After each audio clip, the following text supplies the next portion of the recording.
Doctor APJ Abdul Kalam হলেন এমন একজন ব্যক্তি যিনি একই সঙ্গে একজন বিজ্ঞানী এবং একজন বড় দার্শনিক। তাঁর বাণীগুলি আজও আমাদের জীবনে একটা অনুপ্রেরণা হিসাবে কাজ করে। আজকের ভিডিওতে এপিজে আব্দুল কালামের কয়েকটি বাণী উল্লেখ করছি। যদি আপনারা এপিজে আব্দুল কালামকে ভালোবাসেন, ভিডিওটিকে স্কিপ না করে শেষ পর্যন্ত দেখবেন। এপিজে আব্দুল কালাম বলেছিলেন, তুমি যদি সূর্যের মতো আলো দিতে চাও তাহলে প্রথমেই তোমাকে সূর্যের মতো জ্বলতে হবে। আব্দুল কালাম কঠোর পরিশ্রমকে সাফল্যের মূল মন্ত্র হিসেবে দেখতেন। তিনি বিশ্বাস করতেন, নিজেকে সাফল্যের যোগ্য করতে হলে কষ্ট সহ্য করার ক্ষমতা থাকতে হবে। তিনি বলেছিলেন, ভুল করে ব্যর্থ হওয়াটা অপরাধ নয়, তবে চেষ্টা না করা অবশ্যই অপরাধ।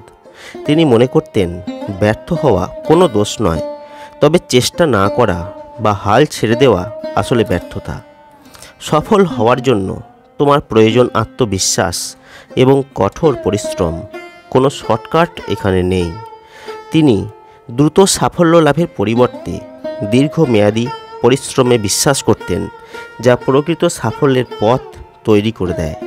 তিনি বলেছিলেন, একজন শিক্ষক যদি জাতিকে সুন্দর ভবিষ্যৎ দিতে চান, তবে তাকে সমাজের শ্রেষ্ঠ মানসিকতা গড়ে তুলতে হবে। একজন শিক্ষক হিসাবে কালাম শিক্ষার গুরুত্ব এবং শিক্ষকদের দায়িত্ব সম্পর্কে খুব সচেতন ছিলেন। তিনি শিক্ষকদের দ্বারা সমাজকে উন্নত করে গড়ে তুলতে চেষ্টা করেছিলেন। তিনি আরও বলেছিলেন, জীবনের প্রতিটি ছোট ছোট সফলতা উদযাপন করো, কারণ তারাই বড় সাফল্যের ভিত্তি তৈরি করে।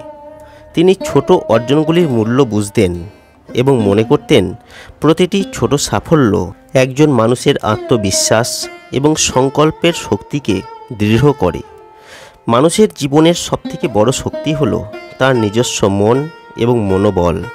কালাম বিশ্বাস করতেন যে শক্তিশালী মনোবল মানুষের জীবনে পরিবর্তন আনতে পারে। তিনি মানসিক শক্তি এবং আত্মবিশ্বাসকে জীবনের চালিকা শক্তি হিসাবে দেখতেন। তিনি বলেছিলেন, চেষ্টা, চিন্তা এবং অধ্যবসায়, এই তিনটি শক্তিই সাফল্যের মূল ভিত্তি। তিনটি প্রধান নীতির উপর তিনি জোর দিতেন, তা হলো চেষ্টা করা, চিন্তা করা এবং অধ্যবসায়ের মাধ্যমে এগিয়ে যাওয়া। তিনি মনে করতেন, এই তিনটি উপাদান জীবনে যে কোনো সাফল্যের ভিত্তি। তিনি বলেছিলেন, তোমার চিন্তাধারা তোমার ভবিষ্যৎ গড়ে তোলে। তিনি বিশ্বাস করতেন যে ইতিবাচক চিন্তা আমাদের জীবনকে সুন্দর এবং সার্থক করতে সাহায্য করবে। তার মতে, ইতিবাচক মনোভাব ভবিষ্যৎ গড়ার আসল শক্তি। তিনি বলেছিলেন, একটি স্বপ্ন দেখা সবথেকে বড় শক্তি, কারণ সেটাই ভবিষ্যতের সত্যকে তৈরি করে। স্বপ্ন দেখার এবং তা অর্জনের শক্তি কালাম বরাবরই গুরুত্ব দিয়েছেন। তিনি বলতেন, স্বপ্ন ছাড়া কোনো অর্জন সম্ভব নয়। স্বপ্ন মানুষকে বড় কিছু করতে উদ্বুদ্ধ করে। এপিজে আব্দুল কালামের এই অনুপ্রেরণামূলক কথাগুলি মানুষের জীবনে নানা ক্ষেত্রে এক বিরাট অনুপ্রেরণা যোগায়। তার জীবন এবং শিক্ষা তরুণ প্রজন্মকে সঠিক পথে এগিয়ে যেতে সাহায্য করে এবং তাদের লক্ষ্য নির্ধারণে সাহস যোগায়। ডক্টর এপিজে আব্দুল কালামের এই কথাগুলি কেমন লাগলো কমেন্ট করে জানান।